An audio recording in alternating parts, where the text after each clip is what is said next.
So I'm Josh Sabari. I'm a thoracic medical oncologist with NYU Langone Health Perlmutter Cancer Center. I'm also the editor-in-chief of Cure. I'm so excited to be here today with Terri Conneran, part of the KRASKickers. Tell me your story. Josh, I gotta tell you, it's kind of like really cool to be here with you because I mean, being able to come to a conference, okay, and learning information is really where things start. Let me tell you at the beginning what happened, okay, because my goal in my life was never to be an advocate or do any of this. I was diagnosed with lung cancer in January 2017, went through standard treatment. It was stage 3, chemo and surgery, and thought I was like kind of gonna get back into my real world, but it doesn't happen that quickly. Sure. And then I got involved with some lung cancer groups and what have you, and started seeing like a little bit of support and heard about these biomarkers. And you'd walk into this room full of patients, and they looked no different than, well, me, okay? And they would be like, oh, ALK people, EGFR people, okay, well, I'm on TKI, and I'm T790M, and I'm like, what am I? So I asked my doctor, and she said, well, you don't have anything. You don't have anything. Those are biomarkers, and you don't have any biomarkers. All right.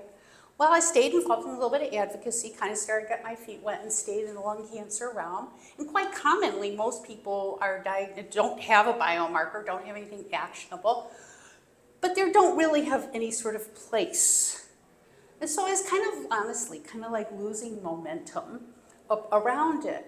And then I had the first of what ended up being 2 recurrences in pretty short order in 2019 and was moved from stage 3 to stage 4. We were able to nail it down with some radiation. I thought, okay, I've now learned from these other advocates, a second opinion is going to make the doctor mad. And if it does, you shouldn't have been seeing him to begin with. So now I move away from my community oncologist and I go out for a second opinion, a big NCI cancer center. And the first thing she says is, wow, they did biomarker testing when you're first diagnosed and redid it, and we checked it, and it all says KRAS G12D. Like, so I'd been asking the question, and nobody gave me that information. And then I found out KRAS, I'm like, oh, cool. I can go find my other people, right? Okay, like I get a t-shirt or a committee. This is what happens when you're a retired PTA mom, right? You're just looking for a committee to join. And so I went looking for my people. Find out KRAS is the most common thing, that I've got the most common type in pancreatic cancer, and there's no group. There's no place to belong. I was able to connect, started a Facebook group, January 2020, promise the story doesn't go on this long forever. I started a Facebook group and just started connecting people. And I thought, you know what, if I'm taking something on, it needs the same sort of sass and attitude that I've got. And we're going to kick KRAS. I'm not sure what it is, but we're going to be KRAS kicking. And so the KRASKickers were born. And most patients call it KRASKickers. The reason I refer to it as KRAS is so oncologists and researchers know I know what it is I'm talking about. And so that's how it started.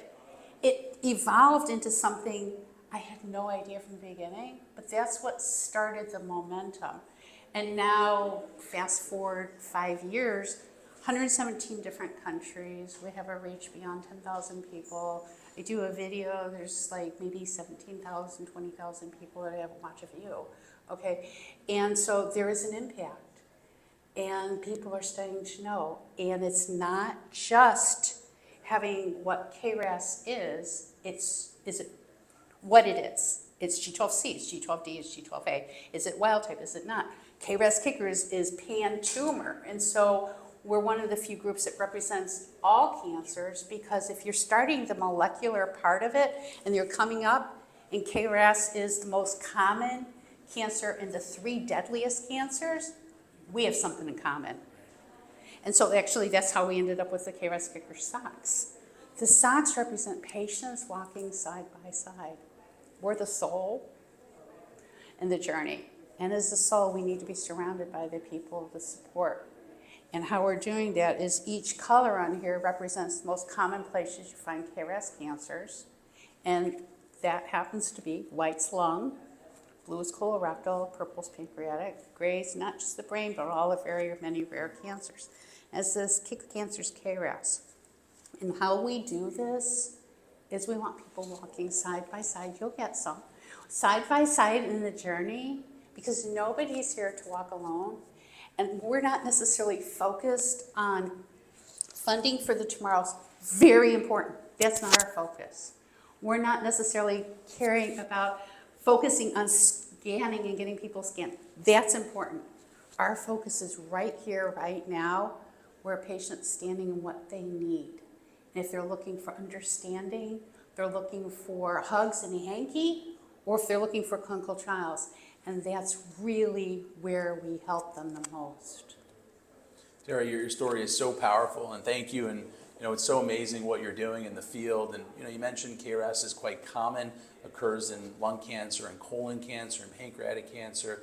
So much work needs to be done. I remember the first time I met you in person was ASCO 2023. We had just presented the CNS, the brain data for a medicine called adagrasib, and not knowing you walked right up to me, handed me a pair of socks that I wear to clinic all the time. So this is a mutation that occurs in 30% of our people.